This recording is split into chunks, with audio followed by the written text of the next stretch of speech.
Hello, everyone. The world is a planet filled with both beauties and dangers. And there are regions on our planet that are famous not only for their beauty and mysteries, but also for the dangers they contain. From islands overshadowed by nuclear disasters to mysterious islands inhabited by the world's most isolated and aggressive tribe, from awakened angry volcanoes to distant villages ruled by freezing cold, here are the most dangerous regions in the world. 1. Bikini Atoll. At first glance, Bikini Atoll looks like a paradise with its palm trees and sunny climate. The name of this island may sound familiar to you. Yes, it is the name of the fictional underwater town where the cartoon SpongeBob SquarePants takes place. However, this island actually has a very tragic history. From 1946 to 1958, the United States conducted various nuclear weapons tests here. In fact, the first hydrogen bomb test was conducted here on November 1, 1952. Bikini Atoll was a vast area located far from residential areas, but there were still people living on the island. The islanders were asked to relocate to a neighboring island, which they agreed to, and shortly thereafter, they moved to Rongelap. However, the new island they moved to had unproductive trees, insufficient fresh water, and frequent cases of food poisoning, forcing the Bikini Atoll residents to relocate several more times. Meanwhile, tests began to be conducted on the abandoned island. The first operation in 1946 was called Crossroads. As part of the project, dozens of warships, aircraft, 25,000 personnel, and thousands of laboratory animals were brought to the island. Soon after, 2 tests codenamed Able and Baker were conducted. During Able, bombs were dropped on 73 warships, and the 21-kiloton Baker bomb, nicknamed Helen of Bikini, was detonated 27 meters deep. At that moment, 2 million tons of water, sand, and coral dust were thrown into the air, literally tearing apart the ocean floor. Scientists who examined the area 73 years later discovered that the damage could never be repaired. The target ships, and even the entire island, were heavily contaminated by radioactive material. However, at the time, the extent of the contamination's danger was not fully understood. Although the radiation from the collision significantly decreased over the years, the problem of contamination from the sunken ships persists. In fact, during these tests, the ships were supposed to be in combat-ready condition, meaning they were fully loaded with fuel and ammunition. In 1954, a third test codenamed Castle Bravo was conducted, during which a hydrogen bomb was detonated over the island. This explosion was 1,000 times more powerful than the bomb dropped on Hiroshima, so much so that it was reported that about 100 Japanese ships in the area were exposed to radiation and 457 tons of fish were lost. Meanwhile, radiation levels in areas up to 192 kilometers from Bikini Atoll reached 1,000 roentgens per hour. It should be noted here that 600 roentgens of radiation is lethal to humans. This was the most powerful nuclear test in U.S. history. The operations continued until 1958, and after a 4-year period, the island became completely uninhabitable. The soil and water were contaminated, making farming and fishing impossible. More than half of the local population died from radiation-related illnesses. The U.S. government later paid $83 million in compensation to the descendants of the Bikini Atoll residents for the damage caused by the nuclear tests. Currently, only a group of 4 to 6 people reside on the island. 2. Mount Sinabung.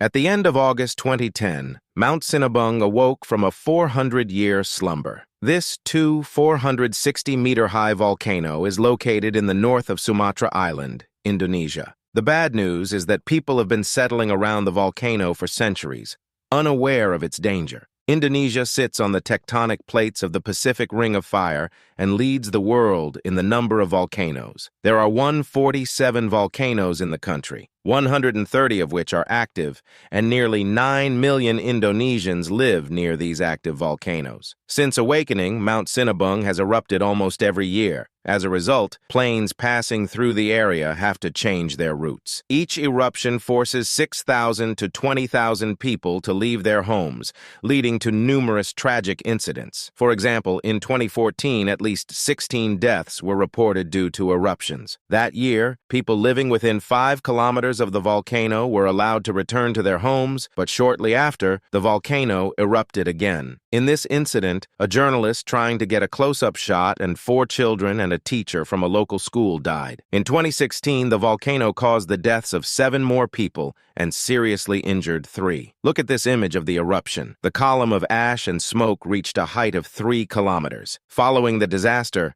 12,000 people from surrounding villages had to evacuate the area. But this was just the beginning. The eruptions continued into the evening of the same day. Additionally, an earthquake affecting a 25 kilometers radius around the epicenter occurred.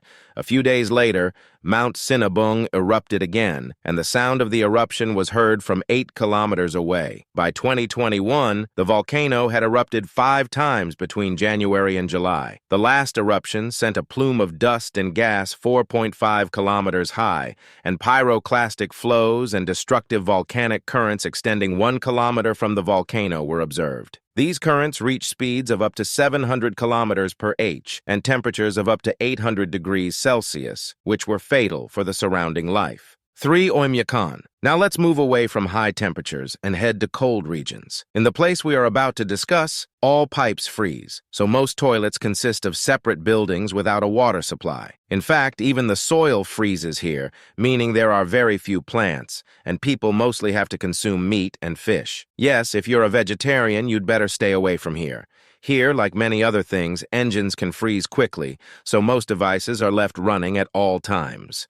As a result, we are talking about a place where winter completely dominates. Welcome to Oymyakon, a remote Yakut village in eastern Siberia near the Arctic Circle. In 1924, the temperature here dropped to a record minus 71.2 degrees Celsius, but the average winter temperature is around minus 50 degrees Celsius. In Oymyakon, the shortest days of the year have 21 hours of darkness. In March, temperatures reach their lowest levels, and during this period, the Cold Festival is held in the village. According to belief, the festival is organized by Cheyenne, the spirit of cold. On the other hand, in the summer months, temperatures in Oymyakon can reach up to 35.5 degrees Celsius, but daily temperature fluctuations are quite large, and at night, the temperature can be 15 to 20 degrees colder than during the day. In 2019, Oymyakon hosted the world's first race held at record low temperatures. At the start of the race, the temperature was minus 48 degrees Celsius. During the 4-hour event, runners covered a significant distance. Participants from France, India, Italy, Austria, and Taiwan tested themselves in these harsh conditions, while a Japanese man decided to jump into a river as cold as minus 60 degrees Celsius. This man ran out of a van in his underwear, dived into the water several times, and returned. The footage captured during those moments attracted a lot of attention on the internet. Would you want to experience such an adventure? 4. Danakil Desert. If you're looking for an adrenaline rush, this place is just for you. The Danakil Desert, covering an area of 136,500 square kilometers, is one of the most significant places on Earth. The Afar people who live in this region have been mining salt for centuries, and these resources provided significant economic benefits to Ethiopia until the 20th century. In some places, there are deposits up to 800 meters deep, and there are fossilized corals here, indicating that the desert was once an ocean. Well, even breathing in the Danakil Desert is quite harmful. The reason is that the air contains high concentrations of toxic sulfur vapor. Therefore, researchers believe that even short stays in this desert can seriously impact health. The temperature is equally dangerous, exceeding 50 degrees Celsius during the day and rarely falling below that. Receiving only 25 mm of rainfall per year, the desert is considered one of the hottest and most lifeless places on Earth. Additionally, part of the desert hosts the Danakil Depression, one of the lowest places on the planet, lying 125 meters below sea level. In winter, the temperature in this area reaches 37 degrees Celsius, and the general maximum temperature is around 63 degrees Celsius. On the other hand, scientists decided to conduct research in the Danakil Desert, believing there might be living microbes in the hot springs found here. Thus, they wanted to learn whether similar organisms could survive on Mars. And yes, it turned out that these organisms could survive in such a harsh environment. However, these hot springs are never suitable for humans, as the average pH of the water here is 0.2, which means it is as acidic as battery acid. The Danakil Desert is also a volcanically active area. There are active volcanoes in this region, such as Erta Ali and Dalol, and it's unknown when these volcanoes will erupt. All these factors show how dangerous it is to live in this region. Nevertheless, tourists continue to visit the Danakil Desert despite all the dangers. 5. North Sentinel Island. North Sentinel Island is located in the Bay of Bengal, and unlike most of the places on our list, its danger doesn't stem from the surrounding nature. What makes this island dangerous is the human factor. The island is home to the world's most isolated tribe, the Sentinelese. They fiercely reject and attack anyone who attempts to make contact with them. The island has a 30-kilometer-wide exclusion zone and is under the control of the Indian government. The last time the Indian government attempted to make contact with the tribe was in 1991,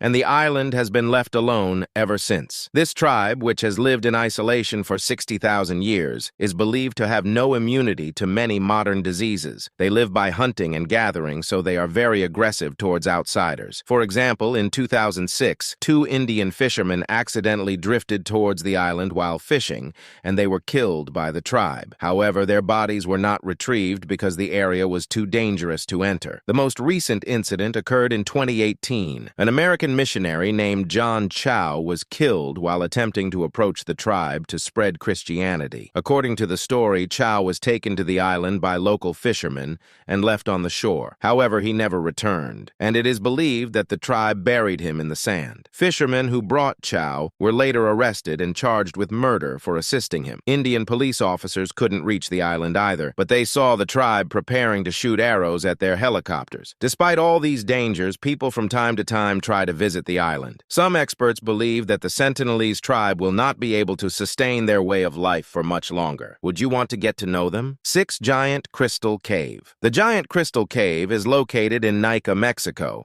and gets its name from the giant selenite crystals it houses. These crystals are among the largest natural crystals in the world. The cave was discovered by miners in 2000, and scientists were amazed by the size of the crystals, with the largest one measuring 11 meters in length and weighing 55 tons. These crystals formed thanks to a hydrothermal solution of calcium sulfate, and over time, this solution created the gigantic selenite crystals. The temperature inside the cave reaches 58 degrees Celsius, and the humidity is between 90 to 99%. Without special equipment, a human can only survive for about 10 minutes in the cave. These conditions also make it extremely difficult to study the crystals. The cave is located about 300 meters below the surface and was formed by water seeping through cracks in the Earth's crust, which then heated up due to the proximity to a magma chamber. The temperature of the water remained stable at around 58 degrees Celsius for about 500,000 years, allowing the crystals to grow to their enormous size. However, mining operations in the area have caused the water to be pumped out, leaving the cave dry and exposing the crystals to air. This has led to concerns about the preservation of the crystals, as they are now at risk of deteriorating due to exposure to air and human activity. Despite the extreme conditions, researchers continue to study the crystals and the unique environment of the cave. They have found microbial life forms living in the crystals, which may provide insights into the possibility of life in extreme environments elsewhere in the universe. Visitors to the cave must wear special suits and breathing apparatus to survive the intense heat and humidity, and even then, they can only stay inside for a short period. The Giant Crystal Cave remains one of the most fascinating and dangerous places on Earth. These are the most dangerous regions in the world. Which one do you think is the most dangerous? Share your thoughts with us. I'm looking forward to your comments. See you in the next video.